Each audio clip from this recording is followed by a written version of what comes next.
be a sore loser. I used to be a chronic user. I used to be a flesh bruiser. Now I'm reaching out to the Lord. I used to chase mad cream. I used to chase bad dreams until I caught the right team. Now I'm a worry for the call. I'm here in the lobby of the convention center at the CBA, and I just wanted to give much props to my Brother Lou Acosta, and his new book.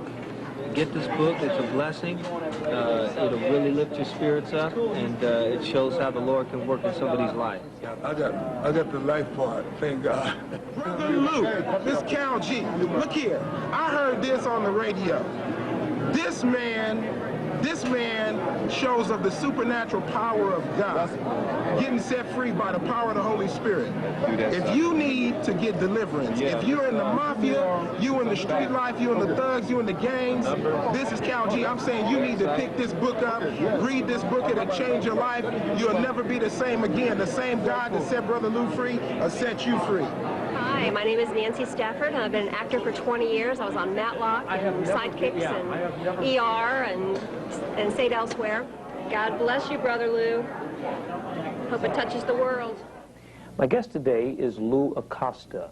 Lou, when anyone thinks of gospel rap, they usually think of somebody maybe 18 years old, 20 years old, 22 years old.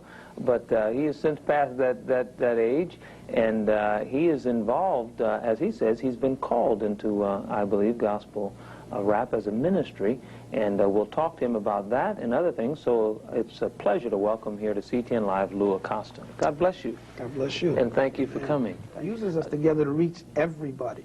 Okay, we're reaching people from 3 years old to 60 years old. Okay, I mean, just yesterday I went to one of the churches. Everybody's over 40. They're buying our tapes and our stuff to give to the young kids out there in the street that are using drugs, that are listening to that, you know, rap music of the world, and they're getting out into godly music. Everywhere we go and we do a concert, you know, pastors will come out and they'll buy 100 tapes just to give to those that are saved. You know, I want to put a comma right there. We're going to take a break. My guest, Lou Acosta, I think has raised a very strong argument. We hope to hear from you. We're going to open our phone lines and let you call in.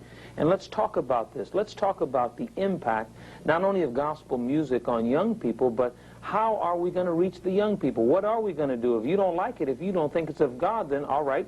What are the alternatives? What's God saying to you in terms of the effectiveness of reaching young people today, whether in the dope dens, or whether out on the street, or whether in their homes, or whether in prison? What are the various ways that are effective at reaching our young people?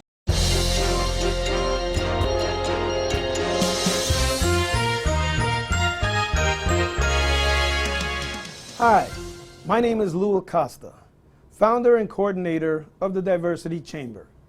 The Diversity Chamber, or DC as I like to call it, is an established for-profit member corporation that promotes economic development and growth opportunities for minority and female business students, professionals, and entrepreneurs. How do we do this? We do this by creating chapters that provide educational workshops and business growth opportunities. Also by offering benefit discount programs for participants. What people realize is that by participating in our program, they get personal added growth benefits, such as improving their public image, their brand, and their net worth.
Hi, and welcome to G-Rap Videos. My name is Brother Lew, and along with our guest host, we will be bringing you cutting-edge music, controversial subjects, and radical praise. If somebody is talking to you about using drugs, committing crimes, somebody comes up to you and make a tone, but somebody comes up to you and say, yo man, you wanna make some real money? You wanna make some real money? Let me tell you something. You can go down and you can tell those that come behind you.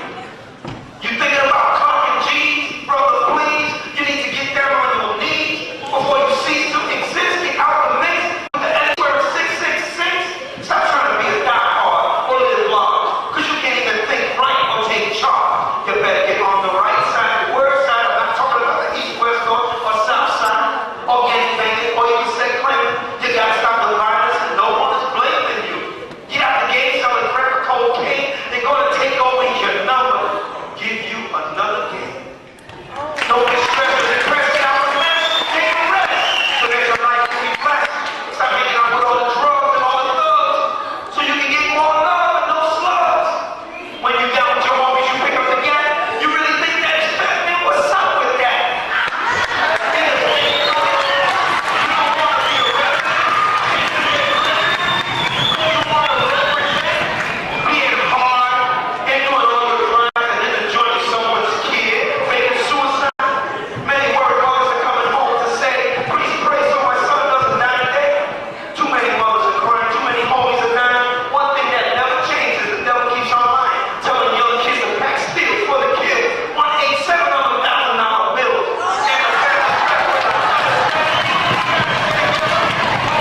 feds it breaks my heart and it makes me cry.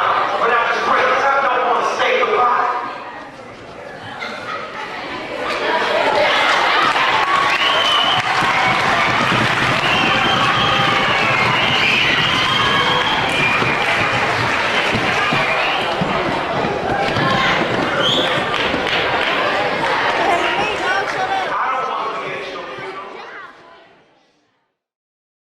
It's all about attitude. If you come out with a positive mental attitude, okay, your day will be positive. People will look at you as a positive person. You know, a lot of things will change for the better, okay? The main thing is this. You won't be looking at all the negativity as you did in the past. You won't be looking at those people, you know, that were negative before, because you're looking to deal, you know, and be around positive people. You won't look to go into those negative places, because you're going to be looking at going to positive places. And you're not going to be looking at those negative things, because you're going to be looking to do positive. There's a person out there that's looking to live that drug selling life, or that, you know, let's look up to him and be like him, drink or sell drugs or smoke weed or do cocaine. It's not worth it. It's not worth it at all. It's just going to ruin your life. Positive thinking, preventive education, and proactive action are some of the best ways to keep from using drugs and alcohol. Stress, anger, conflict, and communication are important topics in understanding people who use drugs and alcohol, people who commit crimes, and people who go to prison. Basically right now, I'm lightweight understanding, and I made a decision, like, give my life over to God. But I'm not gonna sit here and lie. It's lightweight kind of hard, because you still be temptations, you know, and you still slip, you know what I'm saying? But I got a son I look up to now, you know what I'm saying? I look up to him because I did time with my father, and I heard it, you know what I'm saying? Being locked up with your father. So I'm trying to break that cycle, so I don't never have me and my son ever meet up in the penitentiary. So basically, that's why I'm trying to, you know what I'm saying, better myself in my life, so you can see a positive instead of the negative I was showing you. You think before you act on something, okay? If you can grab all those thoughts before they come in, you know, and capture them, and know that this is not going to work for me, you know, I'm not going to do it, you'll be better off. And how do you do that? The three things that I always bring up. One, is it going to help me or hurt me? Number two, is it going to cost me anything? Number three, is it going to make me feel the way I want to feel? And that's in every situation, okay? For instance, situation, you guys with the conflict, okay? You said something to him, communication breakdown. Now he's feeling angry. He wants to jump on you, okay? And the thing is, he has to think about it. Why? Because if he jumps on you and he breaks your jaw, what's going to happen? Okay? Is he going to feel the way he wants to feel? Maybe for that second, but not in the long term. Why? Because now he's got an assault charge, so is it going to help him or hurt him? Now he just busted your lip, you know what I mean? Broke his arm in the process. Is it going to cost him anything? Yeah, your medical bills, his medical bills, lawyers, all, you know, all of that comes with it. You know, bail, probation, more time. Is he going to feel the way he wanted to feel? No. So in the long run, he's not going to feel the way he wanted to feel. But in the short run, he wanted to feel, you know, good about getting up and, you know, taking care of his business. That's why I say most of the things that happen because of communication breakdown. You know, and we can avoid that by just practicing good communication, by telling somebody something, and if you didn't understand what he said, you asked him. This is Lou Acosta, letting you know that only you can make the choices in your life. Okay, we're back here with Lou. Lou, when we left off, you were telling us about the different jobs that you have. I think that's key for our viewers. Right now, you're an accomplished, you're a successful businessman, but there's a lot that went on behind that on the way there, the journey. And I think that's important for our viewers to understand. Yes, we're trying to push entrepreneurship, especially in this economy, but there's some things that you need to do and know along the way, and you don't just hop out the box owning a business. You're learning, you know, and some of those jobs that you mentioned, I can't help but believe that those are some skills and things you developed that led up till today. Share more about that. Yeah, well, the management part, the job development part. For instance, when I was working with the different temp agencies, one of my jobs was business development. Go out and speak to human resource managers, vice presidents of companies, and try to talk them into allowing us to get employees for them.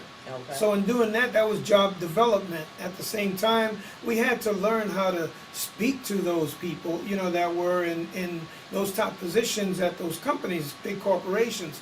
And so, you know, these are some of the things you learn, and you learn business itself, you know, as you go. Yeah. You know, someone the other day was telling me just by getting to do websites and learning about websites, she got to learn, and she's a student, she got to learn on how different people do business, and more so than she learned in school. You know, because by just her job and asking the questions of the actual people that are doing websites, and she would ask all these business questions and getting the answers back and everything else, she got an education on business itself. You know, so business entrepreneurship. I mean, you know, you can pretty much, if you got laid off, you can try to go and get into a job or into a business, be an entrepreneur. But it's better if you already know something and there's a niche and not everybody's doing it. Because those are the mistakes that people make. You know, in the publishing industry. Just this morning, somebody was telling me about, oh, well, I like to be in, you know, I like to publish my own entertainment magazine. And then I have to come out with mine and say, well, why would you do that when everybody can go online, listen to the radio, TV, or anything else, and get all the entertainment on the spot? Right. You know? So what would that person's angle be that'll be different? That would make somebody want to read or buy advertising or... Right. And then realize when I started talking about a niche in something, she saw that, you know, well, wait a minute. You know, there's something else that I can possibly do that nobody else is doing. And I said, well, that right away is, you know, a better understanding of, you know, entrepreneurship and doing something and being successful. Not doing what everybody else is doing, but doing something that not everyone else is doing, and still try to make it work. You got to be persistent. You got to be out there hustling all the time, and it's not like if you're you know, running a job, you know, because you go to work, you leave, you know, you turn off the lights, your computer, you leave, and that's it. You know, the company stays there, and you come back the next day. With your own business, it's not like that. You know, because those lights never go out. Those lights never go out, but you better turn them off because you're going to pay that bill. You know, it's a little different. That's the other part to it.